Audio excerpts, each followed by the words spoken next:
శ్రీ విశ్వావసునామ సంవత్సరంలో మిథున రాశి వారికి ఏ విధంగా ఉంటుంది, వారికి పరిహారాలు చెప్పండి. శ్రీ విశ్వావసు నామ సంవత్సరంలో మిథున రాశి వారికి చిలకమర్తి పంచాంగరీత్యా దృక్ సిద్ధాంత పంచాంగ గణితం ఆధారంగా ఈ రకమైనటువంటి గ్రహస్థితి ఉంది. మిథున రాశి వారికి ఈ సంవత్సరం జన్మ రాశిలో బృహస్పతి సంచరించడం, మిథున రాశి వారికి దశమ స్థానంలో శని యొక్క సంచారం, ఇక మిథున రాశి వారికి భాగ్యంలో రాహు, తృతీయంలో కేతు సంచారం చేత మిథున రాశి వారికి సంవత్సరం మధ్యస్థ ఫలితాలు ఉన్నాయి. మిథున రాశి వారికి వృత్తి ఉద్యోగ వ్యాపార పరంగా కొంచెం మధ్యస్థ నుండి అనుకూల ఫలితాలు ఉన్నప్పటికీ జన్మ గురుడి ప్రభావం చేత టెన్షన్లు ఒత్తిళ్ళు మిమ్మల్ని ఇబ్బంది పెట్టబోతున్నాయి. మిథున రాశి వారు ఉద్యోగస్తులు ఉద్యోగం ఉంటుందా లేదా అనేటువంటి భయాందోళనలతో ఈ సంవత్సరం గడుపుతారు.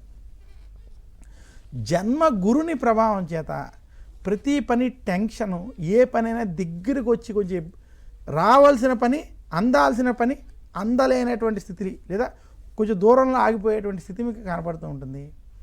మిథున రాశి వారు కోపం, ఆవేశం, టెన్షన్ ఈ మూడింటిని కనుక ఈ సంవత్సరం వదులుకోగలిగితే ఈ సంవత్సరం మీకు కలిసి వస్తుంది.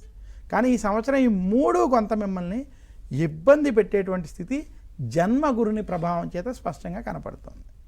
అయితే మిథున రాశి వారు ఈ సంవత్సరం ముఖ్యంగా వృత్తి ఉద్యోగాల్లో ఉన్నటువంటి వారికి కొంత మధ్యస్థం నుండి అనుకూల ఫలితాలు ఉంటాయి. మొదటి 6 నెలలు సంవత్సరంలో మధ్యస్థ ఫలితాలు, ఆ తర్వాత కొంత అనుకూల ఫలితాలు మిథున రాశి వారికి కనపడుతున్నాయి.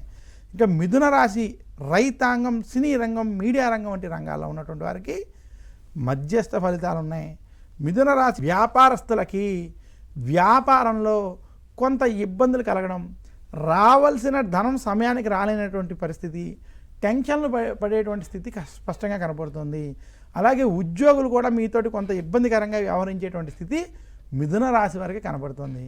అందువల్ల మిథున రాశి వారు కొంచెం ఈ సంవత్సరం బృహస్పతిని దృష్టిలో పెట్టుకుని ప్రశాంతంగా నిర్ణయాలు తీసుకున్నట్లయితే శుభ ఫలితాలు కలుగుతాయని తెలియజేస్తూ, మిథున రాశి వారు శ్రీ విశ్వావసునామ సంవత్సరంలో మరింత శుభ ఫలితాలు పొందడానికి చేసుకోవాల్సిన పరిహారాలు, మిథున రాశి వారు గురువారం రోజు దత్తాత్రేయుని పూజించాలి. మిథున రాశి వారు నిత్యము దక్షిణామూర్తి స్తోత్రాన్ని పారాయణం చేయడం మంచిది. మిథున రాశి వారు విశేషించి శనగలని తాంబూలంలో పెట్టి దానం ఇవ్వడం, లేదా శనగలతో చేసినటువంటి ప్రసాదాన్ని భగవంతుడికి నివేదన చేసి దాన్ని పంచిపెట్టడం వంటివి చేయడం చేత మరింత శుభ ఫలితాలు ఈ సంవత్సరం పొందుతారు.